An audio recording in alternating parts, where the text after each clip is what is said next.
Good evening, everyone.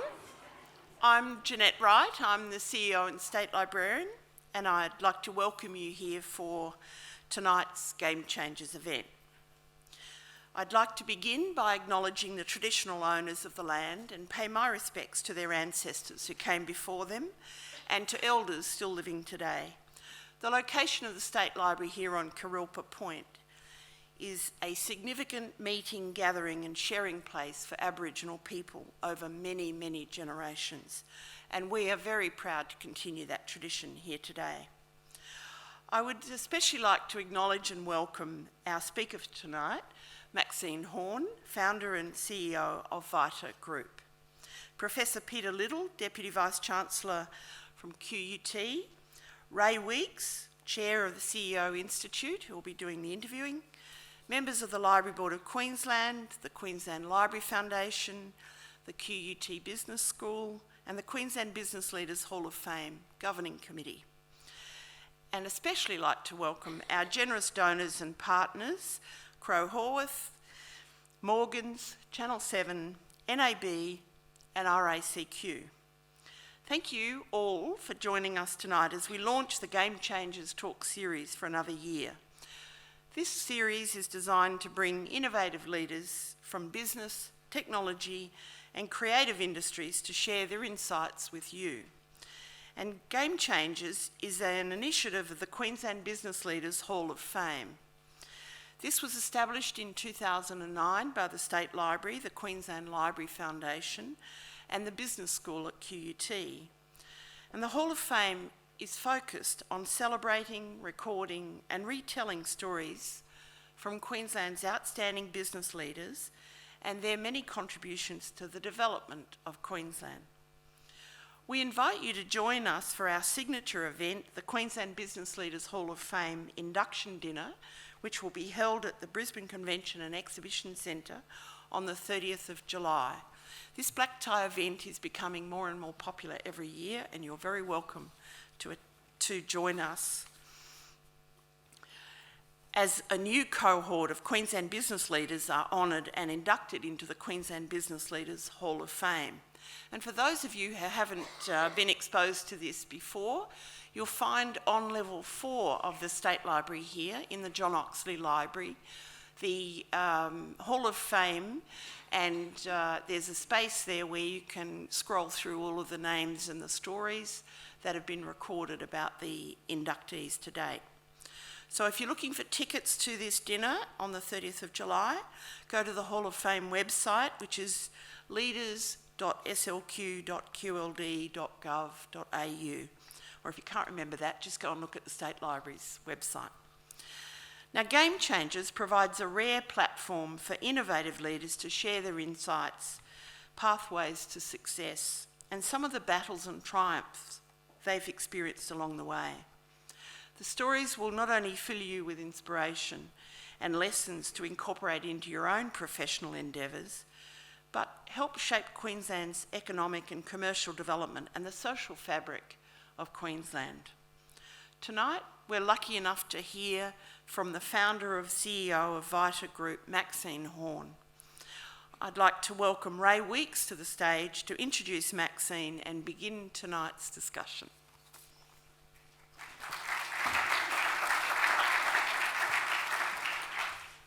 Well, ladies and gentlemen, good evening.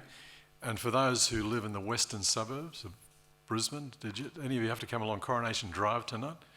You saw what a disaster area that was, and I was worried about the size of the audience tonight based on the fact it took me an hour and a quarter to get here from Indooroopilly. So welcome to the first of our Game Changer series events for 2015. It's an initiative, as Jeanette said, of the Queensland Business Leaders Hall of Fame, and this is where you get the opportunity to hear nationally and internationally recognised entrepreneurs and business leaders talk on how they build companies, reinvent themselves, inspire teams, and envisage success. So we have a very special lineup of successful game changers this year, starting the year with Maxine Horne, founder and CEO of Vita Group, one of Australia's most successful businesswomen. Now, starting with just $1,500, Maxine set up a single telecommunications store on the Gold Coast in 1995, and since then has driven the development of Australia's largest technology business. It's a successful ASX-listed company with more than 1,500 employees and an annual revenue of over $450 million. So this is a remarkable growth story that we'll go through tonight. And please, we'll be looking for you to ask questions at the end of the interview. Maxine has been presented with numerous awards for customer service excellence and leadership. Last year, she was awarded the EY Entrepreneur of the Year award for the Northern region. So it's interesting that when describing the early days in her leadership journey, Maxine said that my biggest break was my naivety. Now, Steve Martin, the great stand-up comedian, once said that the only element necessary to all early creativity is naivety. So it'll be interesting to explore that. But Maxine had an attitude that there's always a way, and you'll understand that ferocious resolve that Maxine Horne has demonstrated in the last 20 years. There's always a way, and that's the statement of the true entrepreneur. And Maxine Horne is a true game changer. She has a deep passion for innovation, customer solutions, and entrepreneurialism. She has set her own agenda for success. Now, this Game Changer series, as Janetta said to you, brings leaders in innovation, our successful entrepreneurs, to this place to share with us their insights, their stories, their learnings along the way. So would you please welcome a game changer and one of Australia's most successful and effective business leaders, Maxine Horne. Thank you.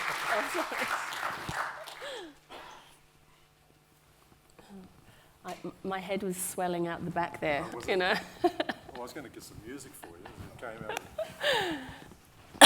out. I will apologise beforehand. I've got a bit of a cold, so if I cough and splutter, please forgive me. So you're right with the sound? Everything okay for the back? Good. Maxine, let me start off by, in 1995, as I was just mentioning, you opened up the first phone zone with only $1,500, which was among the very first mobile phone retailers in Australia. A few people expected that you would succeed. So tell us about those early days and tell us what did you know about yourself that gave you the confidence to get underway?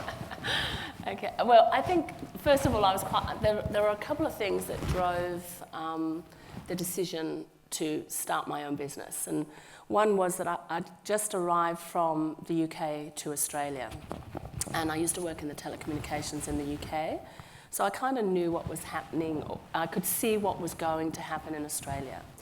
And looking around the Australian marketplace, there wasn't anybody that had sort of identified the move from the mobile phone being a yuppie tool. Do you guys remember the term yuppie? Yeah. I said that the other day in work, and somebody looked at me as if I was like 90 years old. And being a real business tool to being a consumerized product. The other thing is that I was actually in a role where my leader was really poor, was a really, really bad leader. And, you know, and even in the workplace today, I always talk about people don't leave the company, they leave their manager, they leave their leader. And in the Vita Group, I often stand up at our conferences and I say things like, if your team member leaves you, you should take it very, very personal, because it is. You know, and people don't like hearing that, but it is, because 9 times out of 10 people will leave because of the environment that their leader has created for them. So anyway, I've gone off track. That's all right. I did warn you. That's all right. So what did I have? I just had this. I had this drive to want. I'd been very fortunate to be employed, to have a great leader, and she saw in me something that nobody else did. And in fact, when she came into Mercury Communications in the UK, her predecessor handed over a list of people, and I had a cross by my name. And luckily, she decided to make up her own mind about me. And she literally took me and mentored me and drove me to be the person I was. And for me to be able to identify, for me to be able to see what I was capable of. And essentially I came to Australia, you know, I'd taken the risk from, I'd sold everything that I had in the UK, I'd arrived in Australia, and for me, starting my own business really wasn't a risk, and it was the opportunity for me to demonstrate that I could create this business that was based around people and looking after your team members who in turn looked after their customers. So that was my real driving force. I'm not sure I saw anything in me, that's what I wanted to prove. It's interesting, the number of leaders who said, like yourself, that someone saw something in them that they didn't see in themselves, and it was from that understanding that they moved through. So one of the key market trends you saw was mobile phones coming out of business and being consumerised. That was the big bearing on your business success, wasn't it? Yeah, it was the big play. We were the first to move into shopping centres. So again, as a result of us going back to the UK and seeing to a friend's wedding, we'd noticed that the UK market there, all of a sudden there were mobile phone shops on every high street. And in Australia at the time, you know, high streets were shopping centres. And we started to look around shopping centres, and fortunate for us, a toy store in Pacific Fair went under. And I look at the old photos of that store, and it was actually it was a castle, and you can see the turrets, and we had the brainwave of painting it the Telstra colours. I'm sure the brand police in Telstra would have had a fit because it was the royal blue and the orange in those days. So a number of things happened that fell quite sweetly for us to start the business. But landlords were saying to us, you know, why do you want to open a store in a shopping centre? People don't buy phones from shopping centres. And our response was, well, that's because they can't. Excuse me. So you expanded from one phone zone store to be Australia's largest independent technology business. And and then Vita Group's been listed in BRW's Fast 100. So it's a remarkable growth story. Yes. Yeah. Well, it has been 20 years. It's not been an overnight success. But if you look back on your journey as an entrepreneur and a business leader, what are some of the big learnings along the way for you? I think the biggest learning for me is that and it took me a long time to learn this, is that I couldn't do everything. You know, probably for the first 3 years, I was doing everything from payroll to sourcing product to accounts payable to serving customers. I was doing it all. And, you know, driving teams and things like that. And then you get to the point, because you think, and it's quite true, nobody does care about your business as much as what you do. But I got to a point where I thought, I can't do this anymore. And it really was a turning point in my realisation that if we continue on with this business, we have to change the way that if there is a great opportunity to really grow this into something big, and if that's what we want to do, then we have to create an infrastructure that allows us to do that. And the biggest thing that I've learned is surround yourselves with capable and skilled people who have the same value set or similar value set to you, because that's important as well. So the people you look to employ, Excuse me. The people you look to employ in the Vita Group, what values, what behaviours do they have to demonstrate? So we have 8 values in the business, and we are a very values-driven business. So everything that we do, so even our performance planning is around annual performance planning with our people. It's not we measure the what, but we also measure the how.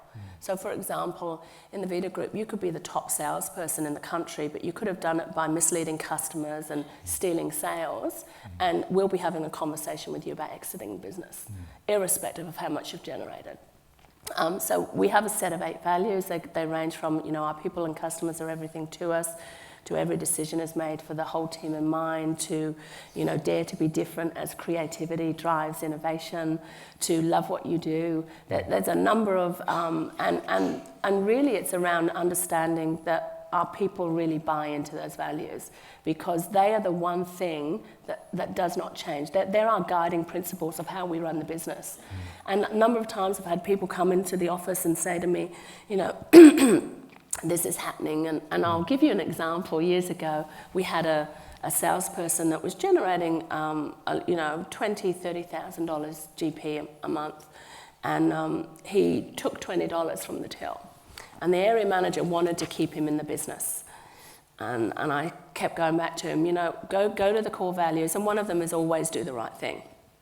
And I said, so if you want to keep them in the business, you need to go and rewrite those values. I said, so go away and think about it. And, you know, half hour later, he comes back and he says, okay, he needs to go. And so that's kind of what we do. We use the values as a way of making people take ownership of their decisions, and it's a guiding principle for them. And it's really important, and they drive the culture as well. You know, one of the values is have fun, love what you do, and it's all around, you know, we're all equal, we just have a different role to play, and what's important is that we all perform the role to the very best of our ability. So we don't have any hierarchical things in the, you know, people don't get reserved car parks. If someone wants to turn up at 6 a.m. in the morning, they can park where they damn well like. And so that's our culture, and it doesn't fit everybody. And I very clearly say to people, you either love or you hate working for this business. And I make no excuses for that, because this is who we are. So when you recruit people, it's very much values-based. Absolutely, yeah. I get that. But also those people, as you said, will kill you in the end if they don't express the values, they don't demonstrate the values. They don't Yeah, walk and the what talk. happens is it's birds, the terminology birds of a feather flock together. Yeah. I don't have to be the person that says you're doing the wrong thing. You've got a group of people around, your peers will pull you up on it, and your peers will make it uncomfortable, and eventually you self-select out of the business. And we've done such a great job in driving that. It's very interesting to watch at conferences and things like that. I was talking to some guys earlier on about the behaviour with our leaders at conference, where we hold them responsible for the behaviour of their team. And you see, you know, you can see someone that's on the dance floor that's had a little bit too much alcohol to drink, and within the leader swoops in, takes the alcohol off them, sends them to bed, and I'm sitting there thinking, my job is done. And it's that whole ownership thing that we drive in the business. That's right. Now, let's just go back to you bought the Next Bite business. Yes. And which was part of the Apple channel. And then Apple entered the market with its own stores. Yes. So, I mean, what did you learn from that experience? Was there a level of due diligence that could have been better exercised here? So, and so at the point of at the time when we acquired the Next Bite business, we'd floated in 2005, and we acquired the Next Bite business in 2007, and we had a strategy to provide a little bit of diversity of income, because at that time all of our revenue was coming from Telstra. And so the strategic reasons that we purchased Next Bite were actually quite relevant. So they were consultative selling mechanism, just like the Vita Group. So we view the core device as the conduit to value add. At the time, we knew that there was convergence happening in the industry. So telecommunications and technology was coming together, and all off the back of mobility. Apple premium resellers were the only way that you could get into the iconic brand of Apple at the time. And NextBite was the largest in Australia. So all of those ticked the boxes. What we should have done is take that strategy a little bit further and think, well, all of these things, if it's being driven off mobility, are all of these great things that we're investing in this brand for going to be available through the telco carriers? And in hindsight, the answer to that was yes. So the lesson that I learned is to take your strategic thinking. Once you get a yes, and it looks right, and it's kind of, you know, if it seems too good to be true, then question it again and again and again. And I'm not sure we questioned it enough.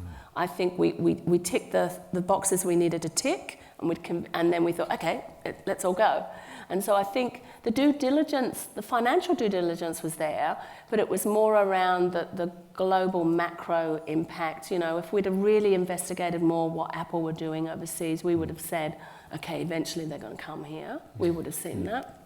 And also the other thing that I've really learned, particularly with the Next Bite business, and it is all around culture, every business has its culture, is that to do due diligence culturally and operationally, because a lot of people financially it stacks up, but when you bring it into the business and you have to address all those operational and cultural issues, it can absolutely destroy an acquisition.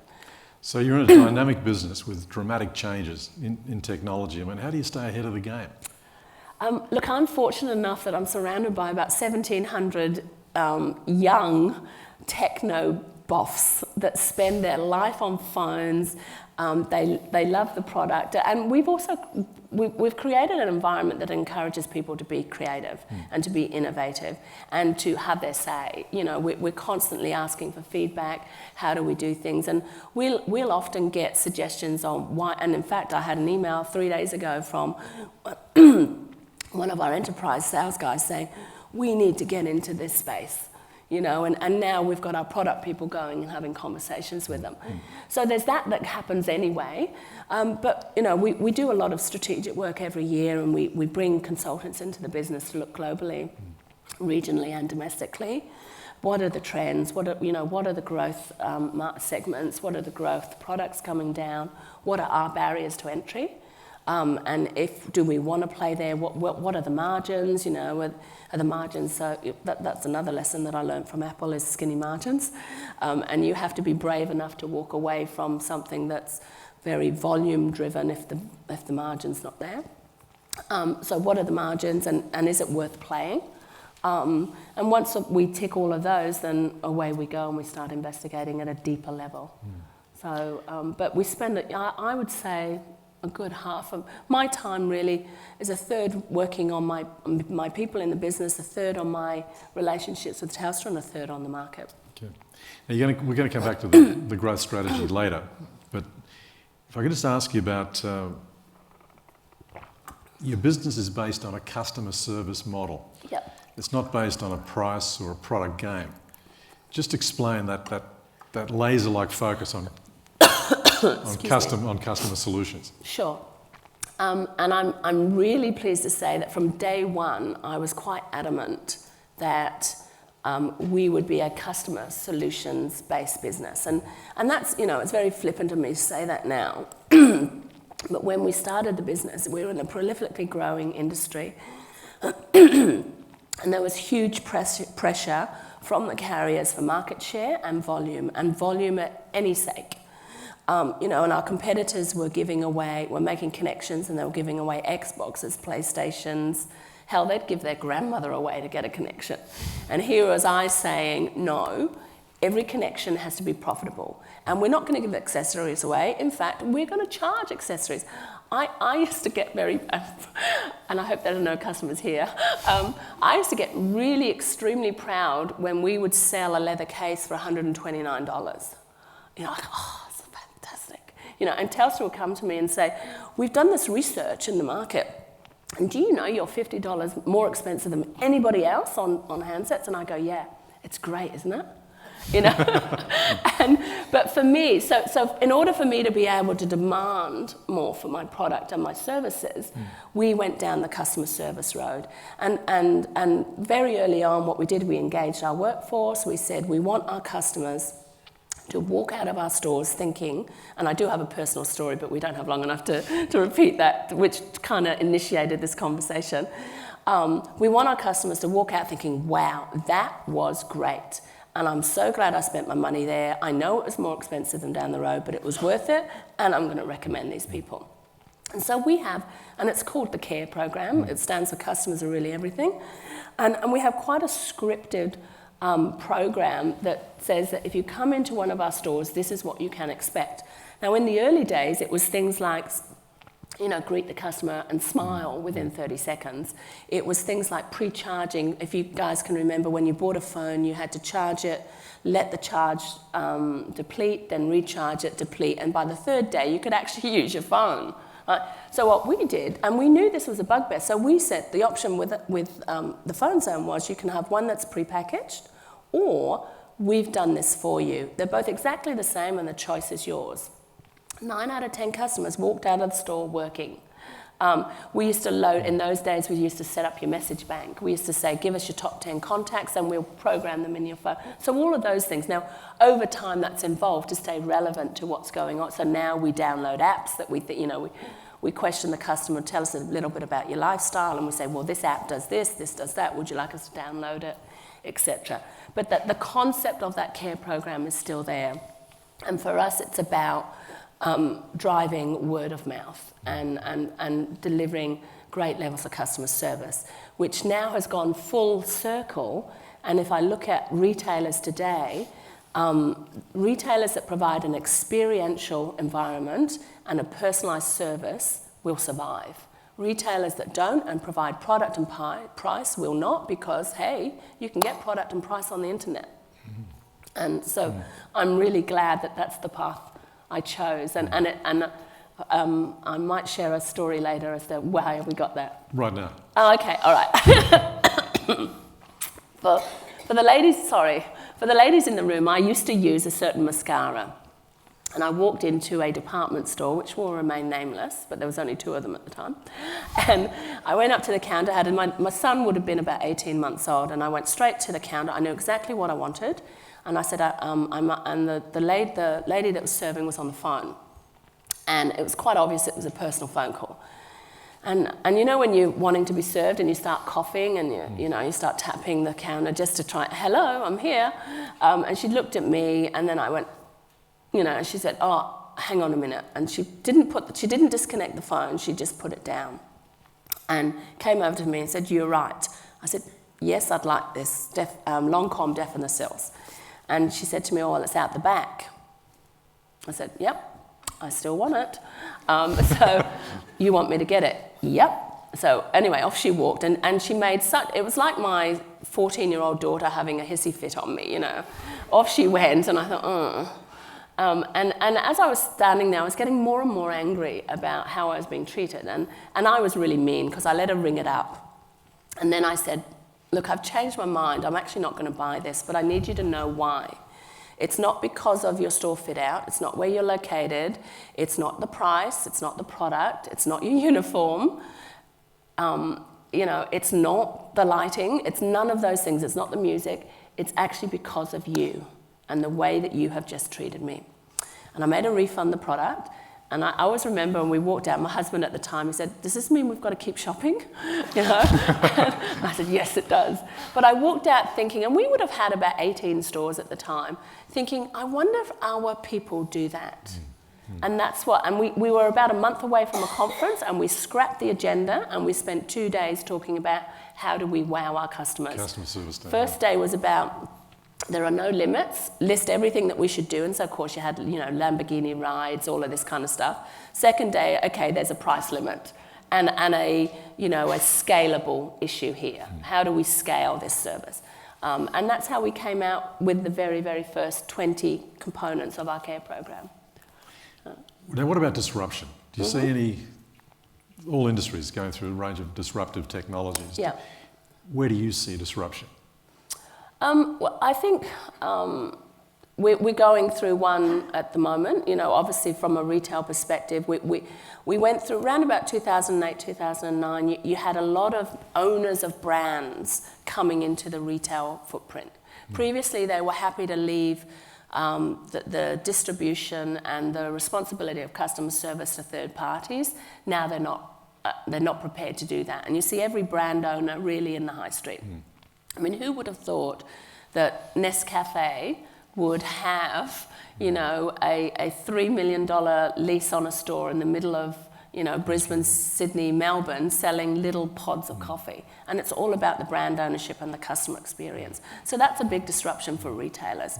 Obviously, the internet is, and technology as a whole. There's service, software as a service, infrastructure as a service. They're all disruptive to the way that we've historically done business. And the big challenge, I see it as an opportunity, because particularly for my business, because you've got this, this legacy infrastructure, and you've got all of these opportunities that you keep hearing about in the cloud. Well, how do I continue to leverage this that I still need to keep paying for, and get the opportunities for the future? So there's a lot, and it's not just within business, it's in education, it's in health. You know, there are the big players where technology in particular will really start to disrupt those industries. Let's talk about Telstra for a moment. Sure. The master licensee agreement. Mm-hmm. Now, is that a cap? Is that some kind of, for your growth opportunities for the future? How do you see that licensing arrangement? Okay, so currently we have a license for 100 Telstra retail stores, and we're at the 100. Where our growth opportunities come from, particularly in the retail environment, is around optimising that network. So what we have over the years, as we've been rolling out of the Phone Zone brand and into the Telstra brand, we've discovered that if we have a cluster of stores, they all perform much better than a store that's isolated. And it's kind of, you know, it's logical really. When you know that your line manager's coming to call on you every other day, you're going to be much more disciplined than you are if you know your line manager's not coming for another month. So our productivity out of our clusters is much greater than an isolated store. So our intention is to have a national network of clusters around the country. We are in this, you know, if I look at the total footprint of Telstra, they have around about 360 in total. 80 are owned and operated by themselves, so corporate stores. We run 100, and the rest are owned and operated by individual licensees. So, you know, about 130, 140 other individual licensees that work in the business. And that's consolidating at the moment. So we're quite heavily involved in, strategic discussions around the retail footprint. So there's plenty of, if I look at the business, our next 2 years, EBITDA growth is really still coming out of retail. Where our real growth opportunities are in the business space, both in small business and in enterprise and government. So small business, we've been working quite heavily on scaling our business centres. Currently we have 17 of those, and those 17 represent 8 geo zones, which is really a territory that you own and operate in. So every business customer in there is your customer.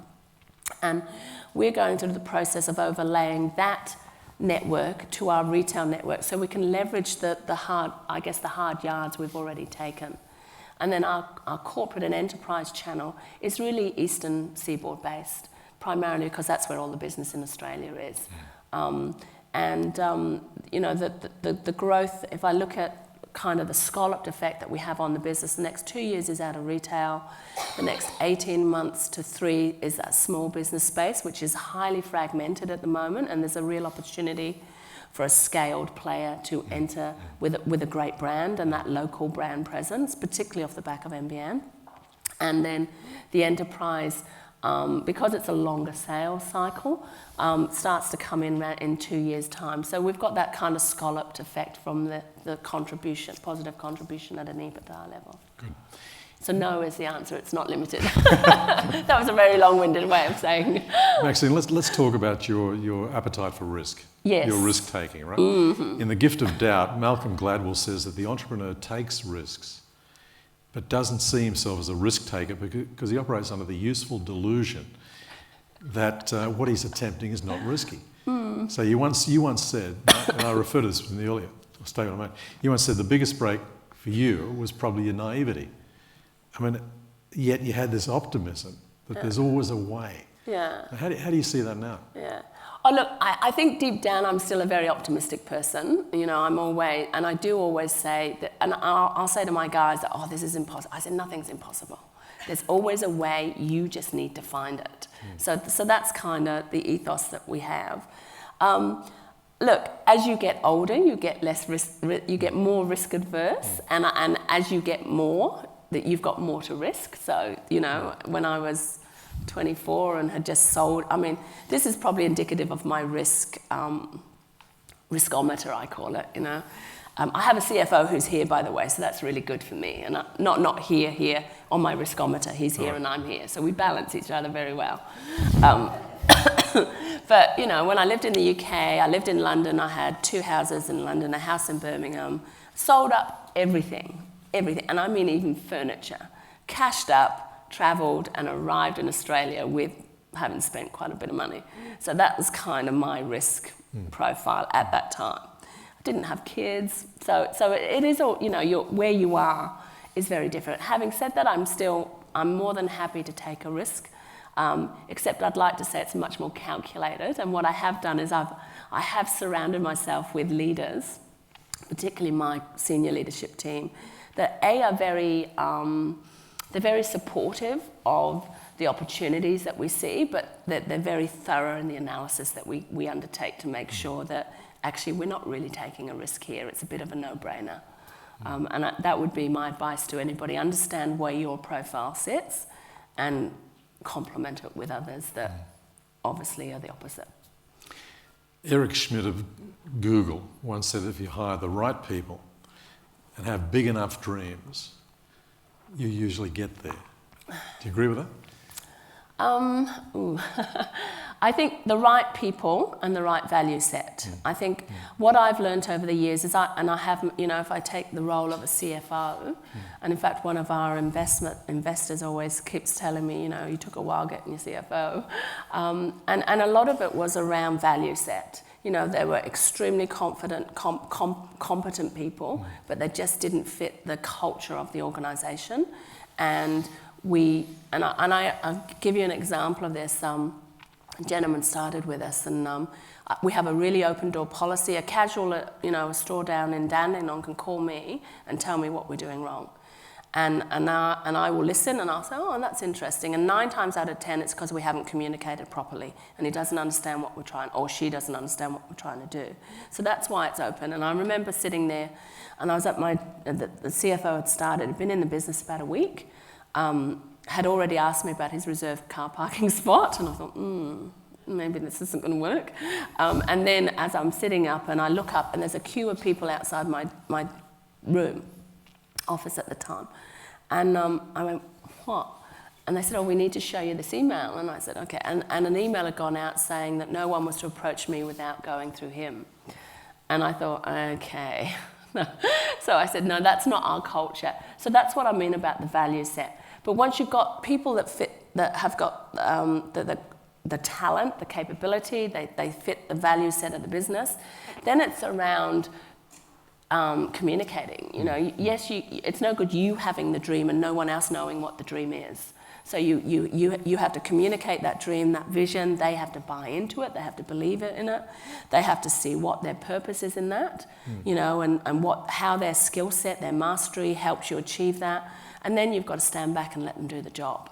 There's nothing worse than having your boss over you telling you, why aren't you doing this? Haven't you done that? When is it, You've got to give people autonomy to perform. So show the trust and confidence in their capacity to deliver. Yeah. Surround yourself with the best people. Make your expectations clear and then just let them get on with it. And that's really hard to learn how to do that. And it took me a long, long time.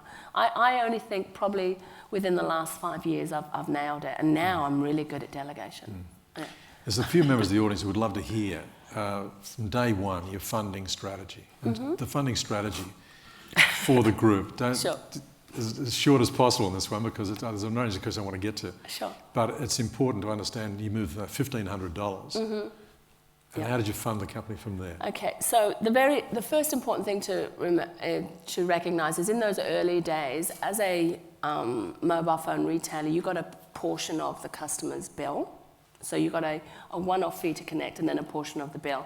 And that accumulated each and every month, and it just kind of continued to grow. It became this big annuity stream within the business. The second thing in those early days, and this was absolutely through naivety, because I didn't understand what a dividend was, is every single cent that was earned in the business went back into the business, and we basically paid for our own growth. And it really wasn't until that we employed a financial controller after about 4 or 5 years that we really started, I used to do the books and I used to run the business really like I would run my own personal bank account.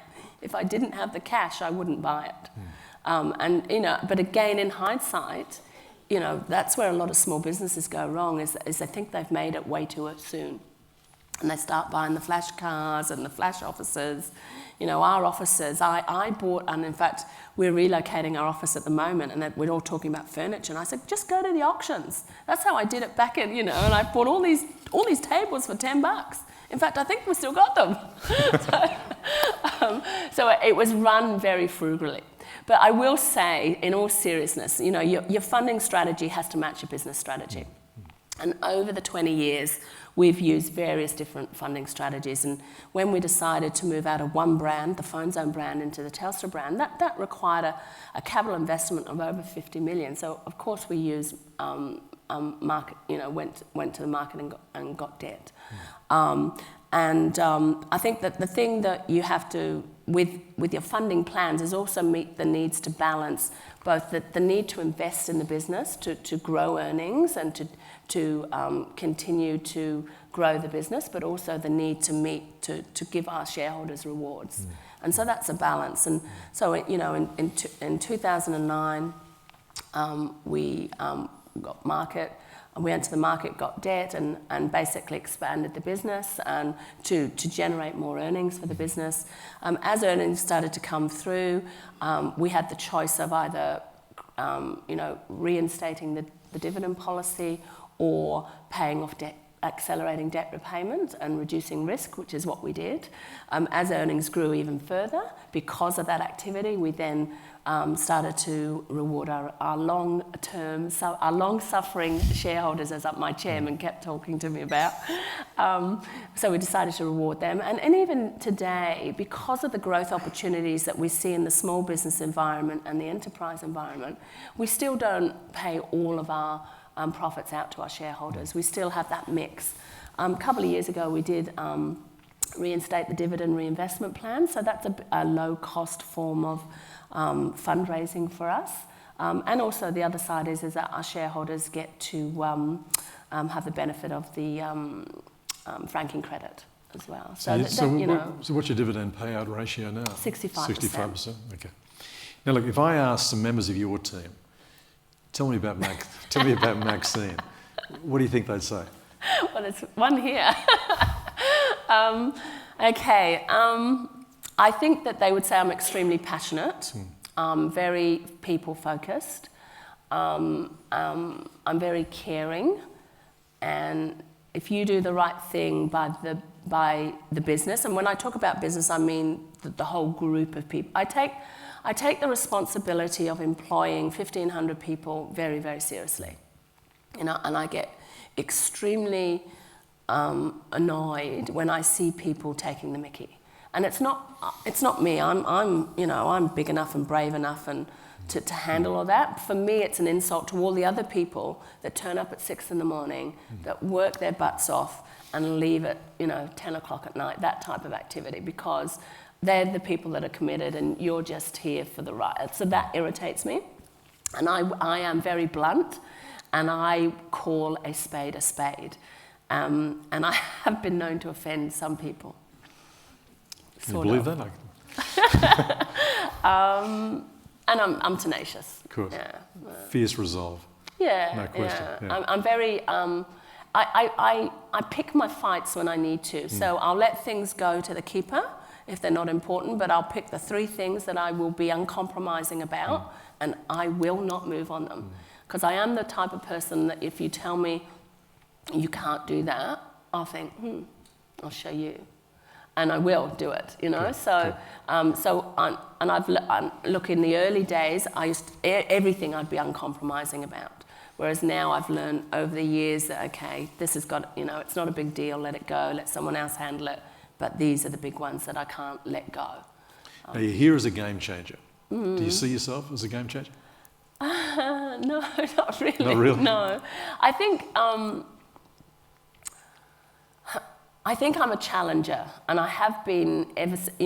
I was that horrible little kid in the class that was bright enough to finish everything in 10 minutes and then disrupt the rest of the class through challenging the teacher.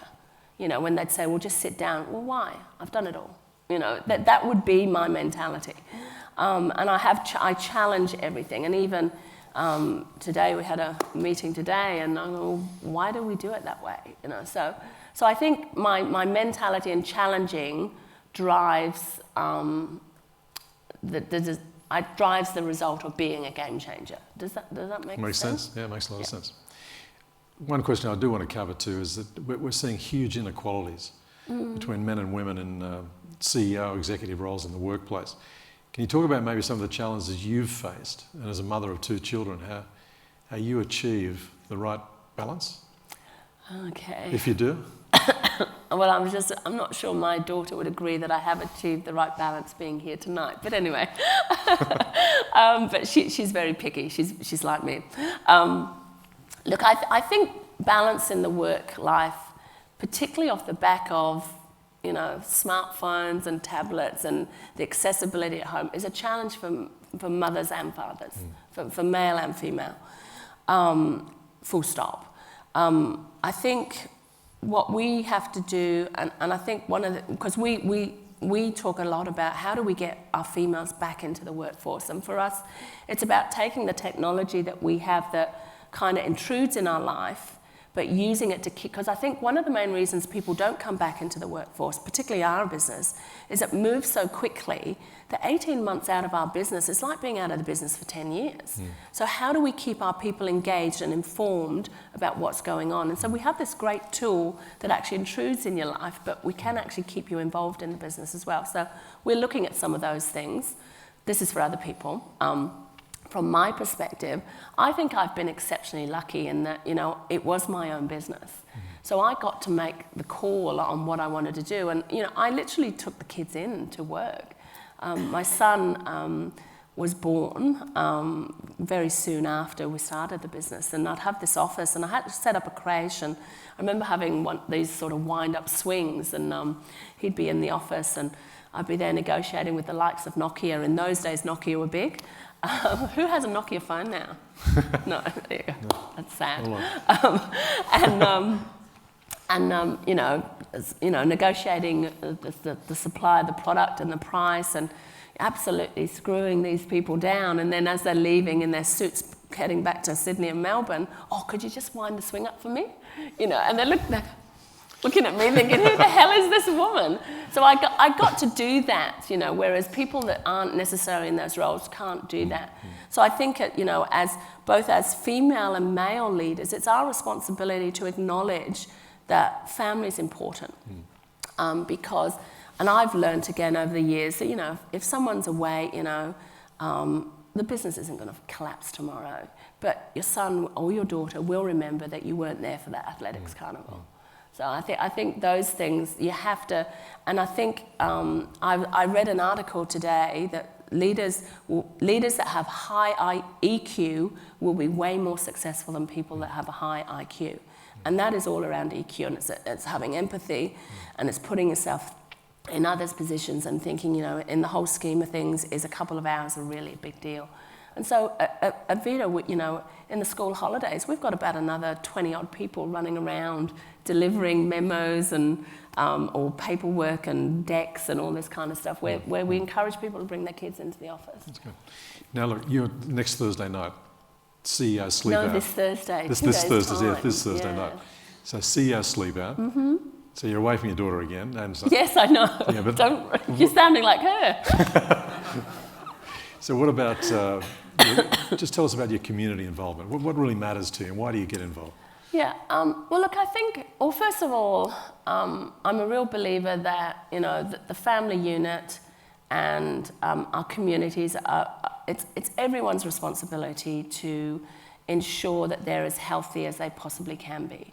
And I'm also really conscious that I'm in a really, really fortunate position.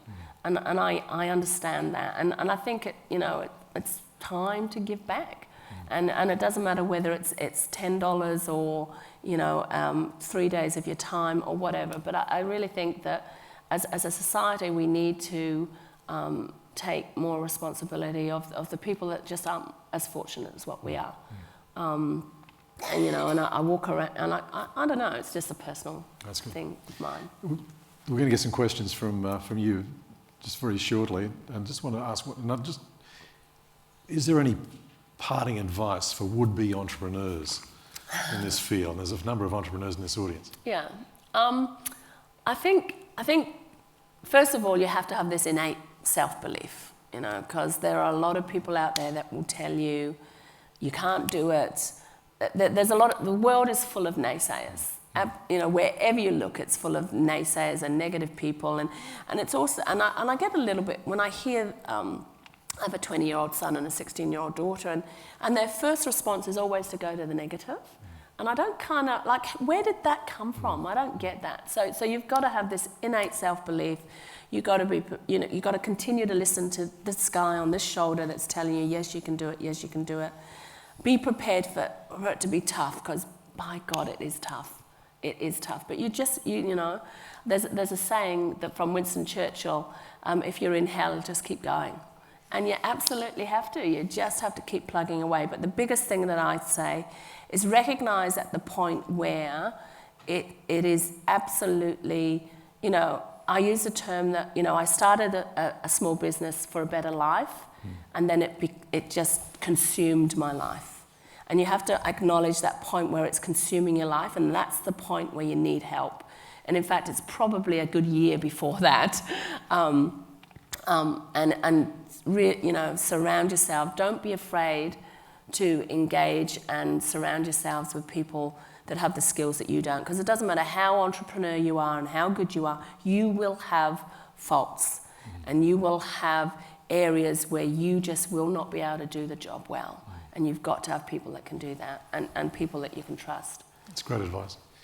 Questions? I'd like to open up the questions. Looking ahead, is there a question coming? Right, thank you. It's just difficult to see, sorry.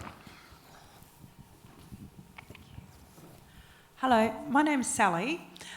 The question I had for you, Maxine, was how do you encourage or lead people to call people on their behaviour? So you mentioned earlier on how you encourage your team to,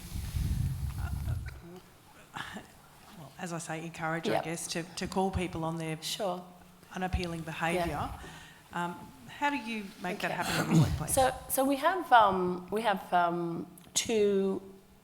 We use the word honesty a lot in our business, and when we talk about honesty, it's not about don't steal stuff. It's really about have the courage to have the conversation with people, because people don't come to work. People don't wake up in the morning and think, I'm going to do a shit job today. They just don't do that, right? What happens is they come into your environment, the environment you've set up, you've either got poor leaders or you've got poor systems or your processes are poor. Something's not working. So, part of that is to have the honest discussion, both from an individual perspective, but from a leader perspective too. And we also use the terminology, you condone what you walk past. So if somebody's doing something that you don't want them to do, call them up on it. And call them up there and then. If somebody's on the store floor and they've just done something with a customer, finish with the customer. Don't bring them up in front of the customer. But when the customer's gone, can I just call you aside? And so we have a coaching platform that allows our people to do that. We also have what we call me time, that really every day we allocate half an hour for every individual in the business to have this coaching conversation. So we provide allocated time spots for you to have those conversations, but we also make sure that if you're a good leader, you'll address it there and then. And so we often have those discussions around, you've got to start to have those honest discussions. And in our performance planning, I talked about, we've got the what, which is all the KPIs, the EBITDA, the percentage achievements, all of those type of things. But we also have the how, and the how are our values. And what we've done is that we've scripted what those values actually mean in behaviour. And so when we do someone's annual performance or 6-monthly performance, we talk about the behaviours, and this is how we saw you behaving as a sales consultant, as a sales leader, as a business manager. So those are some of the things. But you also, I use the term managerial courage. It takes someone to have that conversation face to face and tell somebody you're not doing what we need you to do.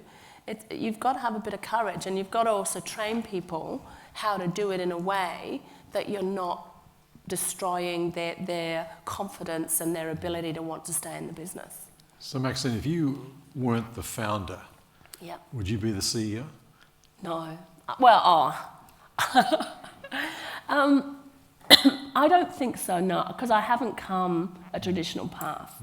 So look, I'm not tertiary educated. I left school at 16, and a lot of that was my personality, where the teachers were telling me I should do this and I should do that, and I'm out of here. I was quite a troublesome child, really.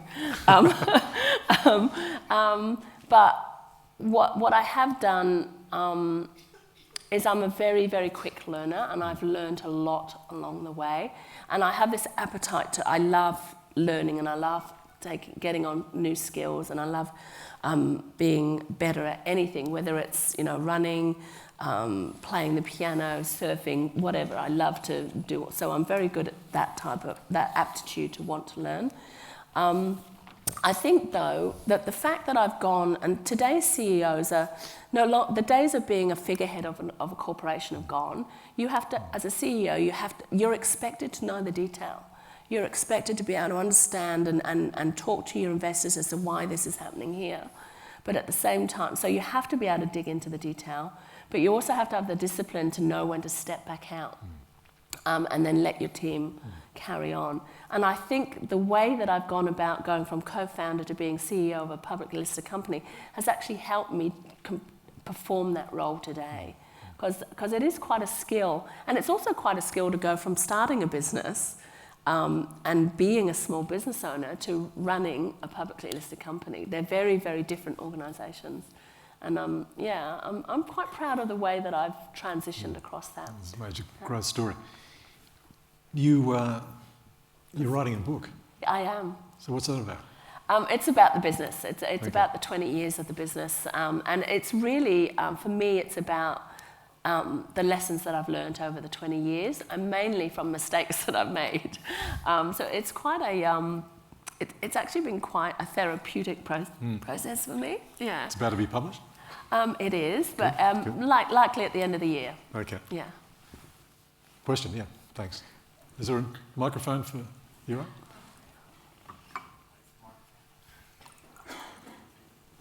Can we get a microphone here? Thanks very much. Thanks, Rebecca. Excuse me. Is there another question up, I think, right there? Fine. We'll take you next. Thanks. Hi, Maxine. Hey. We saw this week in the news that that Rupert Murdoch, at 85 years old, is finally deciding to give up the reins at News Corp. And I'm not going to 85. It made me wonder whether you're going to be there when you're 85, or otherwise. Well, how will you know when? When's time? I actually get asked this question a lot, funny enough. Obviously, they all think I'm past my use-by date. I have... Look, the last 5 years, I really have worked on succession planning, because one of the things I really want to do is to make sure that I leave this business in a really healthy, sustainable state. And that it's not, one of the things that I used to get was, the business is all reliant around you. And the reality is it's not. In fact, it performs better when I go away. So what does that tell you? Which I keep telling everybody, that's a sign of a great leader. But today I have two very clear successes on my senior leadership team, and we've just brought another gentleman in, which I think in about 2 years maybe, putting his hand up there too. So for me, that shows that we've done a great job, and then the next level of direct reports we're working on now. Having said that, and I've been very clear with my team, is that I don't have any plan on leaving within the next 3 to 5 years. And the reason is I absolutely love what I do. If I didn't love, I get up every morning at 4:30 to hit the gym at 5, so I get back, I do my daughter's 16 and I still make her lunch, for God's sake. She is so manipulative. and then I hit the office at 8:30, but I love it. I absolutely love it. And we've got these great challenges in the small business space and the enterprise space, and we're actually looking at beyond some other areas where we take our core competencies into areas outside of telco and technology. So the minute I don't like it is the minute that I'll stop. And I've got the business in a position where I could do that today if I wanted. Do you want to talk about those spaces that you're taking? No. Okay. You sound like an investor. What a surprise. Could the gentleman here? Thank you very much. Thanks, Sally. That was a great speech. I'd be interested to know, how do you best convey to your management, employees and staff of why their job is important to them? Why it's important to them or Yeah. to us? To- Okay, well, cool. Why is it important? Yeah, so look, a number of things. I'm a real believer that people don't work just for money. For me, money is a hygiene factor, and it only becomes an issue when it's not enough. And you can say, oh, and there are some people that are very money driven, but even they don't just work for money. So I talk about purpose, I talk about mastery, and I talk about autonomy. For me, the whole point of working is to get better at something, so you can take the skill set. In fact, as an organisation, we also use I talk to people, because people do go and people think, oh, she's upset, I'm leaving the business. But I say to them, have you left with more skills than what you came with? And if the answer is yes, then I'm happy. If it's no, I go and have a conversation with my leaders and go, what the hell is going on here? So I think for them, I think it's important. You don't just work for money, you work to better yourself, you work to garnish skills, and you take skills from the workplace and put them into home. I mean, you talk about how you deal with your team, and then you can translate that into how you deal with your teenage kids. So because half your team are probably the same age as your teenage kids. So there's a lot of skill set that you can take from work and transpose it into your personal life. How we make it important that they understand that it's important to us as well. We spend a lot of time communicating. So a lot of our communications, and it's all around our strategy, how we're going to achieve that strategy and what their role is and what they're going to get from that. So again, that skill set, it's reward, it's recognition, it's trips abroad. We're a very performance-driven organisation, but we reward and recognise very heavily too. So there are a number of things there, I guess, but I don't know that I fully say this is why you should work. I say this is why you should work here. Does that make sense? Or? Thanks, Maxine. Yeah. That's good. Thank you There's a very question at the back. Hi Maxine, it's Hi. Michael here. I was just wondering, I know you've managed to talk about this great set of values that you've managed to bring into the company and how your employees managed to contribute to that. And I know that there's a lot of top-down kind of management that you've spoken about and how you have shaped the business. And I just wondered if there's ever been instances where you've had to swallow a bit of your pride and learn to almost be managed up by people below you, and how the business has shaped you, not just how you've shaped the business. Oh, constantly, yeah. And I think I referred to, in the earlier days, I think I was quite autocratic. I think it was my way or the highway. And I think I learned a lot of lessons that I had to, and this is very early days, where, I had to engage people and I had to listen to them and to say, well, no, this isn't the right way. And again, we had a meeting today, I keep pointing to Beck here because she's in the meetings, just around, I said, I want us to start looking at getting an employee engagement survey, or let's call it employee advocacy. And I get to this meeting and there's 5-6 people in this meeting going, do you mean employee advocacy or employee engagement? And I knew straight away that the 5 of them had all got together and said, how do we break this to her that she's talking a load of rubbish and that we actually need to be going down this path. So, absolutely. And I think what I have learned over the years is to be embracing of that, because I'm not the provider of all the great ideas.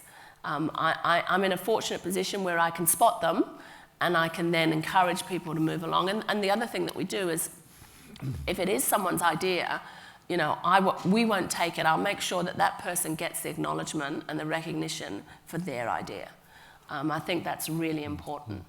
And again, that's from a personal perspective. Years ago when I used to work in corporations and I'd come up with an idea and someone would then claim it as theirs, it really used to piss me off. And so now I make sure that we don't do that as an organisation. Did that kind of answer the question? And Yeah. Harry Truman once said that you can achieve anything as long as you don't mind who gets the credit. Yeah, absolutely. Yeah.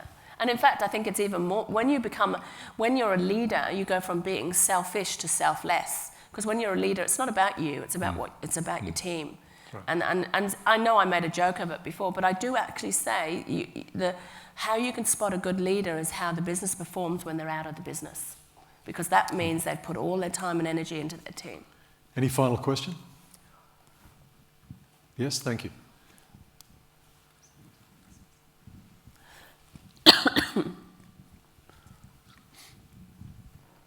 Hello, Maxine. David Close. Hello. Thank you very much for a very inspiring talk.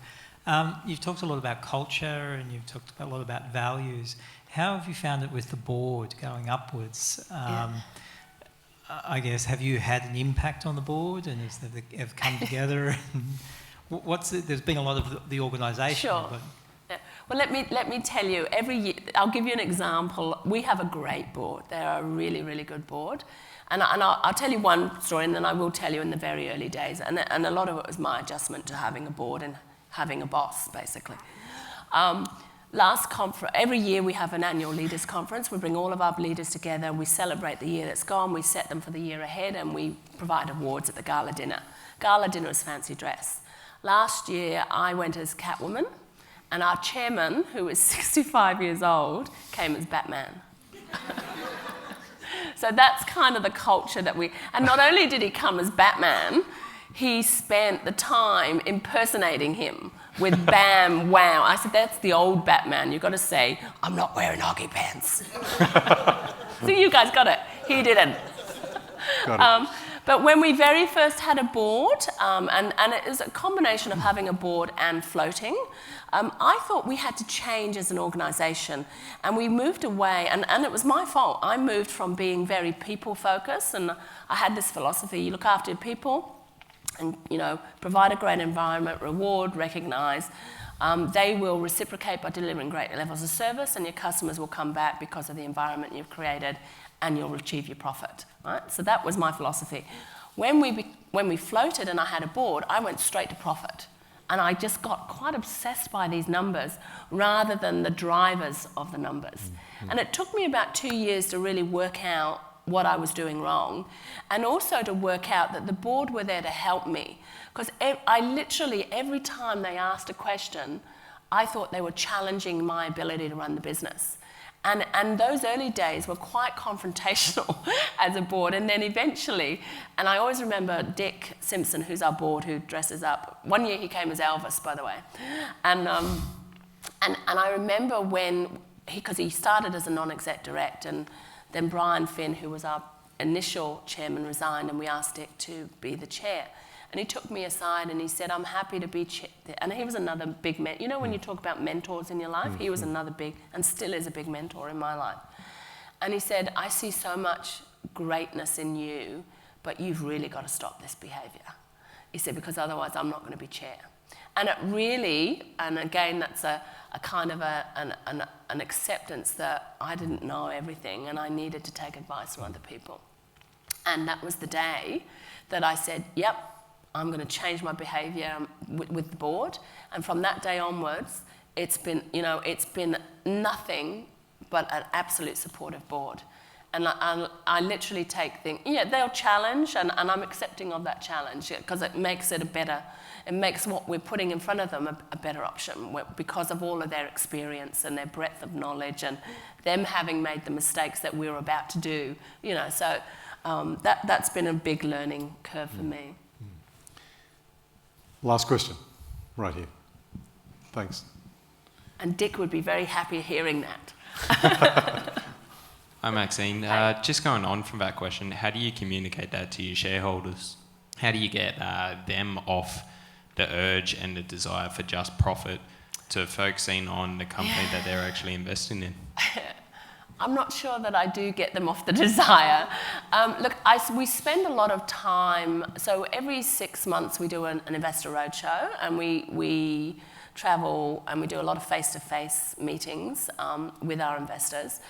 We also spend a lot of time throughout the 6 months really educating them on our strategy. And particularly, when I go back to 2009 when we came out of Phone Zone and into a Telstra store, our share price was 9 cents, and it's now $1.80 odd. And so I can remember sitting opposite shareholders and looking at me thinking, this what is this girl smoking? Because I want some of it. You know, you could just see they didn't believe. So and I walked away thinking we have to continually engage with our shareholders like we do with our people, and like we do with our customers. It really is an education piece, and it's about taking people on a journey. And really, and that sounds a bit, fluffy, but it really is about sharing the knowledge to as much as you can. Because of all the ASX rules. And it is about them, and really it is about demonstrating. So, I sit here on my 12th period of consecutive growth, and literally now I go into meetings and I say stuff and they go, oh, okay, we know, because they've got used to, they know that we like to under-promise and over-perform. So there's ways of managing your shareholders and your investors and the analysts, but at the end of the day, all they're after is growth. Maxine, game changer, effective business leader. Yeah. Please thank Maxine Horne. Thank you. Sorry, I talked too much. And I too want to thank you, Maxine, Thank for not only being inspiring, but sharing the values basis for your business. And obviously that's what made your business different. You were not just selling a product, it wasn't just a price. And I think the whole care program was your value add. And that's what makes you a game changer. So I'm delighted that you were able to join us tonight. And thank you very much, Ray, for, as usual, being such a investigative interviewer. So thank you again. And for those of you who'd like to revisit the conversation or share it with others, the webcast and the transcript will be available on this SLQ website within about a week. I'd like to thank you all for being here tonight and supporting the Queensland Business Leaders Hall of Fame. I invite you to come along to the next one, which is on the 26th of August, where Ray will be speaking with Maha Sinadambi, the visionary and founder of the Greater Springfield emerging city. And I'd invite you now to join us all on the Queensland Terrace for refreshments until 8 o'clock. This has been generously supported by our sponsor, Clovelly Estate. So I encourage you to take a little time, come and speak to Maxine, come and speak to Ray, find someone you don't know and come and speak to them too. So I'd like to thank you both.